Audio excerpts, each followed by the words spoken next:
بسم اللہ الرحمن الرحیم۔ السلام علیکم ورحمۃ اللہ وبرکاتہ۔ ناظرین، آج کے اس پروگرام میں حضرت مسیح موعود علیہ الصلوۃ والسلام کی کتاب لیکچر سیالکوٹ کے بارے میں گفتگو پیش کی جا رہی ہے۔ یہ لیکچر سیالکوٹ جو اسلام کے نام سے حضور نے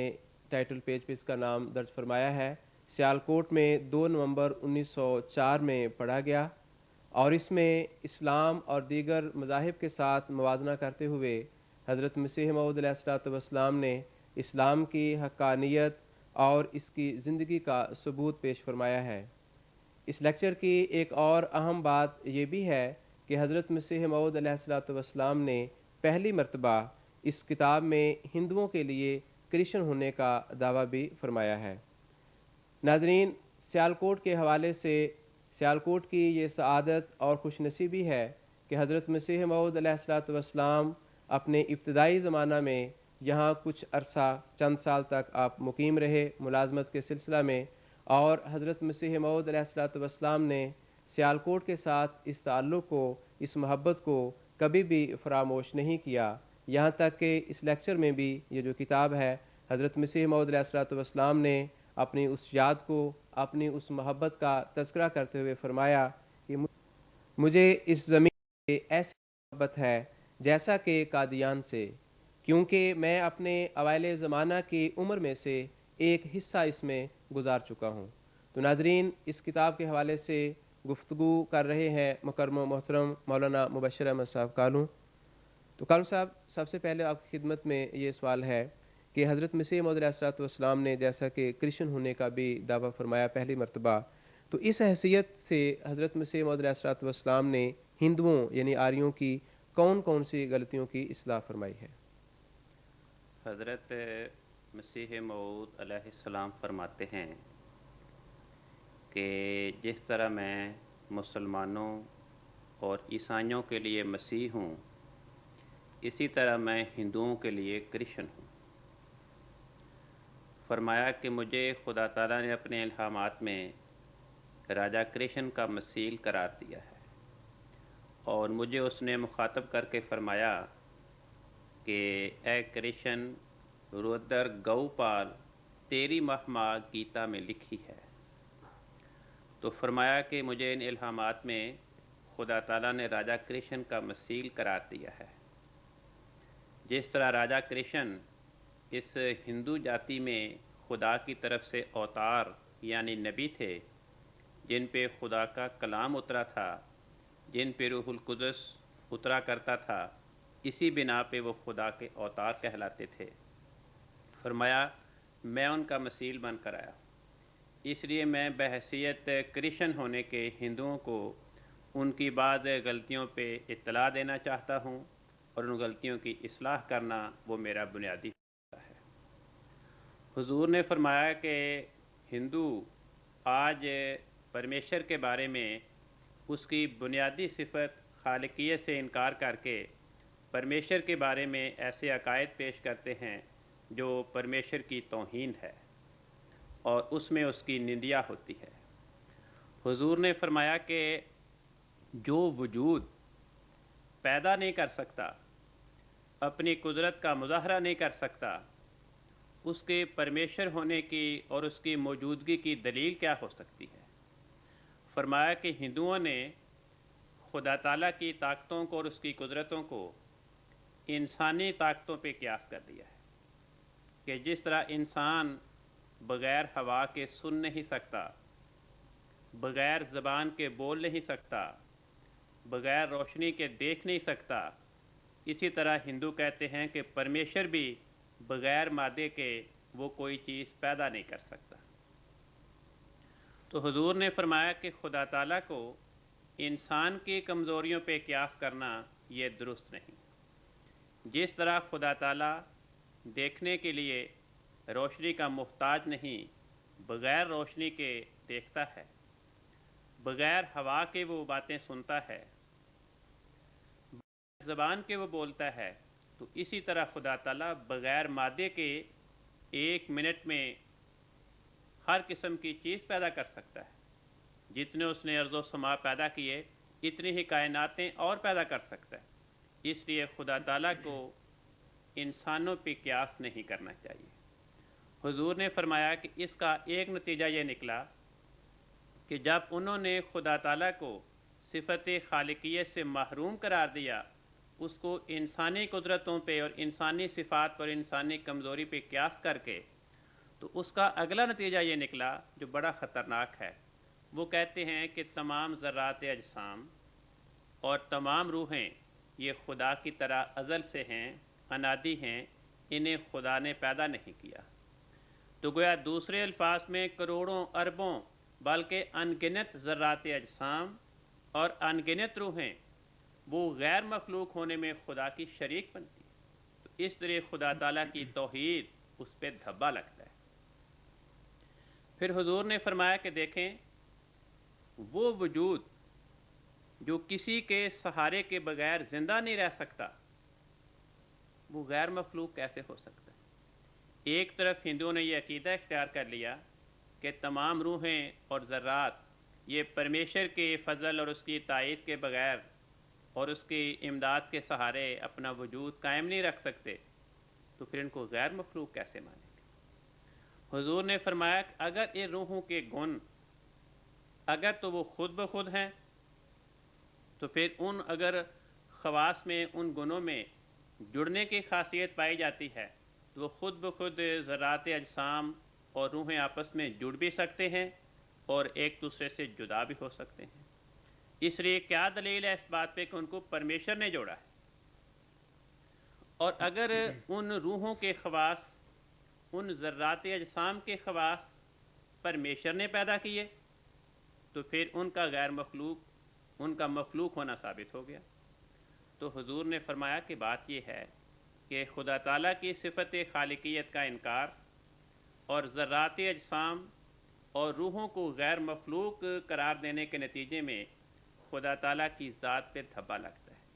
اس کی موجودگی کی دلیل باقی نہیں رہتی۔ حضور نے فرمایا کہ اسی طرح عارضی مکتی کا عقیدہ اختیار کر کے اور دائمی مکتی اور دائمی نجات کا عقیدہ اختیار کا انکار کر کے، یہ ایسا عقیدہ ہے کہ جس نے پرمیشر کے رحم اور اس کے فضل پہ دھبا لگایا ہے۔ اس کو اگر قبول کر لیں تو خدا کے رحم اور خدا کے فضل کا انکار کرنا پڑتا ہے۔ حضور نے فرمایا کہ ہندو ہمارے سامنے یہ تصور پیش کرتے ہیں کہ خدا تعالیٰ روحوں کو دائمی مکتی نہیں دیتا، بلکہ انہیں مکتی دینے کے بعد، ارب ہا سال تک مکتی خانے میں رکھنے کے بعد، ان کی نجات کے بعد، ہر قسم کے پاپ سے پاک ہونے کے بعد، انہیں دوبارہ نئی جونوں میں ڈال کر مزید سزائیں بھگتنے کے لیے دنیا میں بھیج دیتا ہے۔ تو یہ بات ایسی ہے جو خدا کے رحم کے خلاف ہے۔ اس کا ہندو جواز یہ پیش کرتے ہیں کہ دراصل خدا تعالیٰ مکتی خانے میں روحوں کے تمام گناہوں کو معاف نہیں کرتا، ان روحوں کے ذمے ایک ایک گناہ رکھ لیتا ہے اور اس ایک گناہ کی سزا کے طور پر اس روح کو دوبارہ نئی جون میں بھیج دیتے ہیں۔ اور کہتے ہیں ہندو کہ اس کی وجہ یہ ہے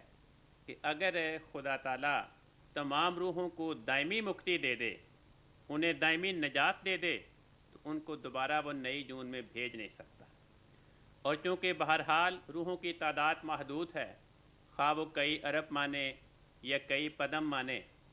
ایک نہ ایک دن ایسا آئے گا کہ تمام روحیں دائمی مکتی پا کر وہ پرمیشر کے ہاتھ سے نکل جائیں گی۔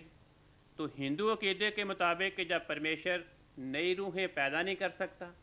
نئے ذرات اجسام پیدا نہیں کر سکتا آج خود، تو خدا تعالیٰ کی پرمیشری وہ معطل ہو جائے گی اور پرمیشر بیکار بیٹھے گا۔ اس لیے پرمیشر اپنے بیکاری اور کمزوری پہ پردہ ڈالنے کی خاطر روحوں پہ گویا یہ ایک قسم کا جبر کرتا ہے۔ اس عقیدے کو قبول کر لیں تو روحوں پہ ایک ظلم بن جاتا ہے کہ باوجود کہ انہوں نے وید کنٹھ کیا مکتی خانے میں، اپنے پاپوں کی سزا بھگتی، اپنے اندر پاکیزگی پیدا کی، خدا کی محبت اور اس کے پیار کے مورد بن گئے، اس کے باوجود خدا تعالیٰ اپنی کمزوری کو چھپانے کے لیے، اپنی بے بسی پہ پردہ ڈالنے کے لیے اپنی پرمیشری کا کارخانہ چلتا رہنے کے لیے ان کے ایک ایک گناہ کو رکھ لیتا ہے اور ان کو پھر سزا کے طور پر نئی جون میں بھیج دیتا ہے۔ حضور نے فرمایا کہ بات یہ ہے کہ اس بات پہ غور کریں کہ اگر پرمیشر نے روحوں کو پیدا ہی نہیں کیا، ان پہ کوئی احسان ہی نہیں کیا، تو اسے ان روحوں کو سزا دینے کا اور طول طویل عذاب دینے کا حق کہاں سے مل گیا؟ پھر حضور نے فرمایا کہ پرمیشر عبادت کے لائق صرف اس لیے ہو سکتا ہے اس نے اس کو پیدا کیا ہو،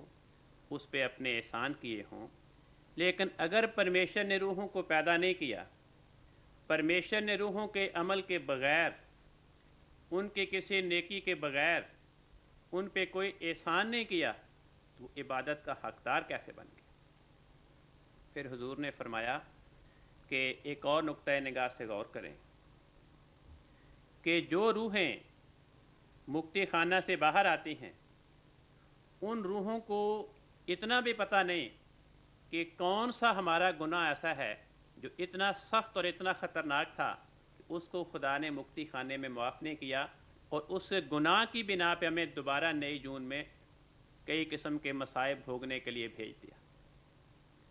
اگر ان کو پتہ ہوتا کہ فلاں گناہ بڑا خطرناک ہے، جس گناہ کی بنا پہ ہمیں دوبارہ اس جون میں آنا پڑا ہے، تو وہ روحیں یقیناً اس گناہ سے بچنے کی کوشش کرتی۔ پھر نجات تو موقوف ہے گیان پر، انسان کی معرفت پر، اور جو روحیں مکتی خانہ میں ایک طویل عرصہ تک رہیں اور انہوں نے دن رات اس مکتی خانے میں وید کو پڑھا، وید کو زبانی یاد کیا، وہاں پہ خدا کا گیان حاصل کیا، خدا کی معرفت پائی، جب وہ نئی جون میں آتے ہیں تو خواہ کوئی کتنا ہی بڑا پنڈت کیوں نہ ہو، اسے وید کا ایک حرف بھی یاد نہیں ہوتا۔ اس کا سارا عرفان، اس کا سارا علم، اس کا سارا گیان بالکل برباد ہو چکا ہوتا ہے جب وہ نئی جون میں آتا ہے۔ گویا نتیجہ یہ نکلتا ہے کہ اگر اس عقیدے کو قبول کریں تو نتیجہ یہ نکلتا ہے کہ خدا تعالیٰ روحوں کو اپنی معرفت سے از خود محروم کر دیتے ہیں، ان کو اپنی پرمیشری چلانے کی خاطر ان کا سارا گیان اس سے ضائع اور برباد کر دیتے ہیں۔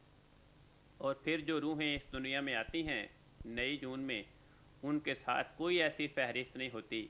تاکہ کسی انسان کو یہ پتہ چل سکے کہ یہ جو نومولود نوزاد روح ہے، یہ کہیں وید کے روح سے ان رشتوں میں تو شامل نہیں جن سے مجھے شادی کرنا حرام ہے، کہیں یہ گزشتہ زون میں میری ماں تو نہیں تھی، میری ہمشیرہ تو نہیں تھی، میری بیٹی تو نہیں تھی۔ تو اس طرح رشتوں میں ایسا گڑبڑ پیدا ہو جاتا ہے کہ اس کا بھی کوئی حال نہیں۔ پھر حضور نے فرمایا کہ ایک اور چیز نیوگ کا ایسا قابل شرم عقیدہ آریہ دھرم نے وید کی طرف منسوب کر کے پیش کیا ہے، جو انسانی معاشرے میں اور آریہ جاتی میں ایک ناپاکی پھیلانے والا عقیدہ۔ تو حضور نے فرمایا کہ اس وقت آریوں نے جو عقائد، جو اصول دنیا میں شائع کر رکھے ہیں، ان میں سے بعض ایسے ہیں جو پرمیشر کے حقوق کی حق تلفی کرتے ہیں، اور بعض ایسے ہیں جو بندوں کے حقوق کی حق تلفی کرتے ہیں۔ تو فرمایا کہ میں بحیثیت کرشن اپنے ہندو بھائیوں کو ان کی ان غلطیوں کی جانب متوجہ کرتا ہوں کہ وہ خدا را ان غلطیوں سے اپنے آپ کو بچائیں اور نہ پرمیشر کے حقوق کے بارے میں اس کی حق تلفی کریں، نہ خدا کی مخلوق کے بارے میں اس کے حقوق کی حق تلفی کریں۔ جزاکم اللہ۔ کل صاحب حضور نے اس کتاب میں حقیقی پاکیزگی کے حصول کے لیے کچھ طریق کا ذکر فرمایا ہے، وہ طریق کون سے ہیں؟ حضور فرماتے ہیں کہ ہر دھرم اور ہر مذہب کا مقصود یہ نہیں ہے کہ کسی دوسرے دھرم اور دوسری قوم کے رشیوں، اوتاروں اور مقدس افراد کے خلاف پاسبانی کی جائے۔ حضور نے فرمایا ہر مذہب کا مقصود تو یہ ہے کہ انسان اپنے آپ کو گندی زندگی سے بچائے اور ایک پاک زندگی کو اختیار کرے۔ حضور نے فرمایا کہ بدی سے بچنے کے لیے اور حقیقی پاکیزگی کے حصول کے لیے 3 بنیادی ذریعے ہیں۔ ایک تو یہ ہے کہ انسان تدبیر کرے، مجاہدہ کرے، ہر وقت اس کوشش میں لگا رہے کہ میں اپنے آپ کو بدیوں سے بچاؤں، گناہوں سے بچاؤں، اور پاک زندگی اور پاک روش کو اپناتا چلا جاؤں۔ دوسرا طریق یہ ہے کہ بدیوں سے چھٹکارا پانے کے لیے اور پاک زندگی کو حاصل کرنے کے لیے انسان خدا کی بارگاہ میں دعائیں کرتا رہے، خدا کی بارگاہ میں جھکا رہے کہ اے خدا، میں بڑا کمزور ہوں، میں بڑا نالائق ہوں، تیرے فضل کے بغیر، تیرے امداد کے بغیر میں گندی زندگی سے اپنے آپ کو بچا نہیں سکتا، تیری نصرت کے بغیر میں حقیقی پاکیزگی کو پا نہیں سکتا۔ تو دوسرا طریق یہ ہے، کیونکہ حضور نے فرمایا کہ دعا ایک ایسی چیز ہے جس میں ایک زبردست تاثیر ہے۔ فرمایا اگر بہرے شنوا ہو سکتے ہیں تو وہ دعاؤں سے ہو سکتے ہیں، اگر مردے زندہ ہو سکتے ہیں تو وہ دعاؤں سے ہو سکتے ہیں، انہونی باتیں ممکن بن جاتی ہیں دعاؤں کی تاثیر سے۔ تو فرمایا کہ اگر ایک انسان خدا کی بارگاہ میں گندی زندگی سے رہائی پانے کے لیے اور پاک زندگی کو حاصل کرنے کے لیے ہر دم دعا میں لگا رہے تو یہ ایک دوسرا طریق ہے حقیقی پاکیزگی کے حصول کا۔ فرمایا تیسرا طریق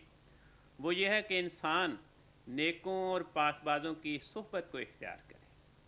کیونکہ صحبت اپنے اندر بڑی عجیب تاثیر رکھتی ہے۔ پاکوں اور نیکوں کی صحبت اختیار کرنے کے نتیجے میں انسان کے اندر بھی بدیوں سے نفرت کے جذبات پیدا ہوتے ہیں اور خود بخود انسان کا دل پاکیزگی کی طرف کشاں کشاں کھنچا چلا جاتا ہے۔ تو فرمایا کہ یہ تین بنیادی طریق ہیں جن کے ذریعے انسان بدیوں سے اپنے آپ کو بچا سکتا ہے اور نیکی اور حقیقی پاکیزگی کی راہ پہ اپنے آپ کو گامزن کر سکتا ہے۔ جزاکم اللہ۔ قاری صاحب، اس طرح حضرت مسیح موعود علیہ السلام نے کسی نبی کی سچائی کو پہچاننے کے لیے تین طریقوں کا ذکر فرمایا ہے کہ ان طریق سے کسی بھی نبی کی صداقت کو پرکھا جا سکتا ہے، پہچانا جا سکتا ہے۔ وہ کون سے طریق تھے؟ حضور نے اس کتاب میں اسلام کا اور باقی مذاہب کی تعلیمات کا موازنہ کرنے کے بعد کتاب کے آخر میں یہ مضمون بیان فرمایا ہے کہ میں خدا کی طرف سے مامور ہو کر آیا ہوں، میری سچائی کو قبول کر لو، اسی میں خدا کی طرف سے تمہارے لیے فلاح اور کامیابی مقدر ہے۔ حضور نے فرمایا کہ سوال یہ پیدا ہوتا ہے کہ کسی دعوے دار کی، کسی نبی اور رسول کی سچائی کو کیسے قبول کیا جائے، کیا طریق ہے اس کی سچائی پہ یقین اور اطمینان پانے کی خاطر؟ حضور نے فرمایا کہ عقلاً تین طریقے ہو سکتے ہیں جن کے ذریعے انسان کسی نبی اور رسول اور مامور کی سچائی کو پہچان سکتا ہے۔ فرمایا ایک تو یہ کہ انسان عقل کے روح سے اس بات پہ غور کرے کہ جس زمانے میں کسی نبی یا رسول نے دعویٰ کیا، کیا عقل سلیم اس زمانے میں کسی نبی اور رسول کی ضرورت کی متقاضی تھی؟ کیا دنیا میں ایسے مفاسد اور خرابیاں پائی جاتی تھیں جن کی اصلاح کے لیے کسی نبی اور رسول کا آنا ضروری تھا؟ دوسرے یہ کہ کیا اس نبی اور رسول کے بارے میں گزشتہ نبیوں نے اس کے آنے کے بارے میں کوئی پیش گوئیاں کی تھیں کہ اس طرح کوئی نبی آئے گا، رسول آئے گا، فلاں زمانے میں آئے گا، اس قسم کی باتیں کرے؟ تیسرے یہ کہ جو انسان کسی زمانے میں نبی اور رسول ہونے کا دعوے دار ہے، کیا اس منصب کا دعویٰ کرنے کے بعد اس کے ساتھ خدا کی کوئی تائید اور نصرت کے نشانات کا نزول ہو رہا ہے؟ فرمایا یہ تین طریقے ہیں عقلی طور پر جن کے ذریعے کسی بھی زمانے میں کسی نبی اور رسول کی سچائی کی پہچان ہو سکتی ہے۔ فرمایا خدا کے فضل سے ان تینوں طریقوں سے میری سچائی کو آزما کے دیکھ لو۔ فرمایا آج زمانے کے حالات پہ نگاہ ڈالیں تو عقل یہ فتویٰ دے گی کہ یہ زمانہ ایسا ہے جس میں ہر قسم کی خرابیوں اور مفاسد نقطۂ شباب کو پہنچے ہوئے ہیں۔ تو ان خرابیوں اور مفاسد کا اپنی انتہا کو پہنچا ہوا ہونا اس بات کا متقاضی ہے کہ یہ زمانہ کسی نبی اور رسول کی آمد کا زمانہ ہے۔ اس زمانے میں خدا کی طرف سے کسی مصلح اور مامور کو ضرور آنا چاہیے جو خدا کی طرف سے فیض پا کر ان خرابیوں اور مفاسد کی اصلاح کا فریضہ سر انجام دے۔ حضور نے فرمایا جو دوسرا طریق ہے کہ گزشتہ نبیوں کی کیا پیش گوئیاں ہیں، حضور نے فرمایا کہ قرآن کریم، حدیث اور انبیاء بنی اسرائیل کی کتابیں وہ بھی اس بات کی طرف اشارہ کر رہی ہیں کہ قرب قیامت میں دنیا کے دور کے آخری حصے میں مسیح موعود آئے گا اور اس کے آنے کی نشانیاں بتائیں۔ حضور نے فرمایا کہ مثلاً دانیال نبی نے پیش گوئی کی کہ آخری زمانے میں جو مسیح آئے گا وہ اس زمانے میں آئے گا۔ پھر حضور نے فرمایا کہ قرآن کریم نے پیش گوئی کی کہ اس زمانے میں کتابیں کثرت سے شائع کی جائیں گی، جو قرب قیامت کا زمانہ ہوگا۔ دریا پھاڑے جائیں گے، زراعت کا نظام ترقی پہ ہوگا، نہروں کا نظام جاری کیا جائے گا۔ فرمایا اونٹ بیکار ہو جائیں گے، نئے نئے سواریاں ایجاد ہو جائیں گی، جن کی موجودگی میں اونٹوں کی سواری وہ متروک کی طرح ہو جائے گی، ان کی بے قدری ہوگی۔ پھر فرمایا کہ اس زمانے میں یاجوج اور ماجوج دو قوموں کا آپس میں مقابلہ ہوگا، پوری دنیا پہ ان قوموں کا سیاسی عروج ہوگا، انہیں ترقی نصیب ہوگی۔ اور حضور نے فرمایا کہ یاجوج اور ماجوج یہ لفظ عجیز سے نکلا ہے، یعنی ایسی قومیں جو آگ سے کام لینے والی ہوں گی، ان کی تمام تر ترقیات وہ آگ پہ ان کا مدار ہوگا۔ فرمایا یہ بھی اس زمانے میں دو قومیں، روس کی اور مغربی اقوام کی، ان کا پوری دنیا پہ عروج ہے، ان کا آپس میں مقابلہ بھی جاری ہے۔ پھر حضور نے فرمایا کہ حضرت رسول پاک محمد مصطفیٰ صلی اللہ علیہ وسلم نے پیش گوئی کی تھی کہ آخری زمانے میں مسیح آئے گا اور وہ میری امت میں سے ہوگا، اور پھر فرمایا تھا کہ ہر صدی کے سر پہ مجدد بھی آئے گا، اور فرمایا کہ خاندان نبوت کے افراد نے یہ پیش گوئی کی تھی کہ اس آنے والے مہدی کے زمانے میں چاند اور سورج کو گرہن لگے گا رمضان کے مہینے میں۔ چنانچہ حضور نے فرمایا کہ میرے دعوے کے زمانے میں، میرے دعوے کے بعد 5ویں سال اسی پیش گوئی کے مطابق چاند اور سورج کو گرہن لگا۔ پھر حضور نے فرمایا کہ قرآن کریم نے پیش گوئی کی تھی کہ قیامت سے پہلے پہلے جو زمانہ ہوگا آخری قرب قیامت کا، وہ زمانہ ایسا ہوگا کہ زبردست تباہی دنیا پہ آئے گی۔ بعض بستیاں ایسی ہوں گی جو کلیتاً نیست و نابود کر دی جائیں گی، اور بعض نیست و نابود تو نہیں ہوں گی، وہ عذاب شدید میں مبتلا ہوں گی۔ فرمایا یہ پیش گوئی آج میرے دور میں طاعون کی شکل میں پوری ہوئی۔ فرمایا قرآن کریم نے اس کو دابۃ الارض کے نام سے بھی موسوم کیا کہ زمین سے ایک کیڑا نکلے گا جو اس زمانے میں مسیح کے مخالفین کو سزا دینے کے لیے معمول ہوگا۔ تو حضور نے فرمایا کہ آج طبی تحقیقات یہ ثابت کر رہے ہیں کہ طاعون کی بیماری وہ زمین سے نکلنے والے کیڑے کے ذریعے پیدا ہوتی ہے۔ فرمایا اس طاعون کے بارے میں انبیاء بنی اسرائیل کی کتابوں میں پیش گوئی پائی جاتی ہے کہ آخری زمانے میں قرب قیامت کے زمانے میں جو مسیح کے ظہور کا زمانہ ہوگا اس میں بھی طاعون آئے گی، مری پڑے گی۔ انجیل میں بھی اس بات کا تذکرہ ہے، بلکہ یہ بھی پیش گوئی ہے اناجیل میں کہ اس مسیح کے زمانے میں جو قرب قیامت کے زمانے میں آئے گا لڑائیاں کثرت سے ہوں گی۔ تو فرمایا یہ اتنی پیش گوئیاں ہیں۔ اولیاء اللہ نے میرے ظہور کے زمانے کا تذکرہ کیا اپنی مکاشفات میں، اپنی پیش گوئیوں میں۔ یہ تمام پیش گوئیاں اور بشارات بتا رہی ہیں کہ یہ زمانہ مسیح کے ظہور کا زمانہ۔ پھر حضور نے فرمایا کہ جہاں تک اس بات کا تعلق ہے کہ میرے ساتھ خدا کی طرف سے کوئی تائید ہو رہی ہے کہ نہیں، نصرت آسمانی میرے شامل حال ہے کہ نہیں، حضور نے فرمایا میں ایک مثال پیش کرتا ہوں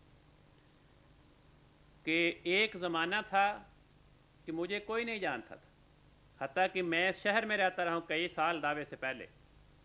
حضور نے فرمایا اس وقت بھی اس شہر کے افراد مجھے نہیں جانتے، چند افراد سے میری شناسائی تھی۔ اس زمانے میں خدا نے مجھے مخاطب کر کے فرمایا یاتی کا من کل فج عمیق، کہ تیرے پاس مالی امداد، تحفے، تحائف اور مالی فتوحات تجھے دور دراز سے تیرے پاس آئیں گے، تیری خدمت میں حاضر ہوں گے۔ وَيَأْتُونَ مِن كُلِّ فَجٍّ عَمِيقٍ، اور صرف تحفے تحائف ہی نہیں، مالی امداد ہی نہیں، بلکہ لوگ بھی کثرت سے تیرے پاس دور دراز سے آئیں گے۔ چنانچہ اس پیش گوئی کے کرنے کے بعد خدا نے مجھے نصیحت کی کہ دیکھ تیرے پاس آنے والے زائرین کی اس قدر کثرت تعداد ہوگی کہ وَلَا تُصَغِّرْ لِخَلْقِ اللَّهِ وَلَا تَسْأَمْ مِنَ النَّاسِ، ان کا انبوہ دیکھ کر، ان کا اجتحام دیکھ کر، ان کی کثرت دیکھ کر تو اکتانا نہ، اپنی طبیعت میں ملال نہ پیدا کرنا، ان سے بیدار نہ ہونا، بشاشت کے ساتھ پیش آنے والے زائرین کے ساتھ حضور نے فرمایا کہ اے دوستو، اس وقت سیالکوٹ میری اس تقریر کو سن رہے ہو، تم قادیان تو نہیں گئے، تم نے قادیان جا کر اس بات کا مشاہدہ نہیں کیا کہ کس قدر کثرت کے ساتھ مجھے مالی فتوحات نصیب ہو رہی ہیں اس پیشگوئی کے مطابق، اور کس طرح کثرت کے ساتھ زائرین کا تانتا بدا ہوا ہے، وہ تم نے مناظر نہیں دیکھے، حالانکہ یہ پیشگوئی میرے دعوے سے کئی سال پہلے شائع ہو چکی، براہین احمد نامی کتاب میں شائع ہو چکی، وہ آج ہندوؤں کے گھروں میں بھی کتاب موجود ہے، مسلمانوں کے گھروں میں موجود ہے، عیسائیوں کے گھروں میں موجود ہے، بلکہ حکومت برطانیہ کے پاس بھی ملکی قانون کے مطابق چونکہ ہر کتاب کی کاپی بھجوائی جاتی ہے، ان کے ریکارڈ میں بھی کتاب موجود ہے، اس میں چیک کر لیں کہ کیا میرے دعوے سے اتنے سال پہلے یہ پیشگوئی شائع کی گئی تھی کہ نہیں، اور پھر دیکھیں کہ اس پیشگوئی کو جو خدا نے میرے ساتھ وعدہ کیا تھا آج خدا پورا کر کے دنیا کو نظارہ دکھا رہا ہے کہ نہیں۔ حضور نے فرمایا کہ سیالکوٹ کے باشندے اس وقت موجود ہیں، اگر انہوں نے قادیان جا کر اس نصرت الہی کے نشانات کا مشاہدہ نہیں کیا تو یہاں دیکھیں کہ جب میں سیالکوٹ میں آیا تو کتنے ہزار لوگ اسٹیشن پر میری زیارت کے لیے جمع تھے، اور کتنے افراد نے یہاں پہ میری بیعت کی، حالانکہ یہ وہی بستی ہے جہاں میں دعوے سے پہلے اتنے سال یہاں پہ قیام پذیر رہا، کوئی مجھے ملنے نہیں آتا تھا، کوئی مجھے نہیں جانتا تھا۔ تو فرمایا کہ یہ خدا کی طرف سے ملنے والی تائید اور نصرت یہ اس بات کا نشان ہے کہ میں خدا کی طرف سے ہوں، میرے ساتھ خدا کے وعدے جو ہوئے وہ برحق ہیں۔ جزاکم اللہ حسن الجزا۔ کالم صاحب، آپ کا بہت شکریہ آپ کی تشریف آوری کا کہ آپ نے اس کے مضمون کے بارے میں کچھ آگاہ فرمایا۔ تو ناظرین کرام، اسی کے ساتھ ہمارا آج کا یہ پروگرام ختم ہوتا ہے۔ آئندہ پروگرام تک کے لیے اجازت دیں۔ اللہ حافظ۔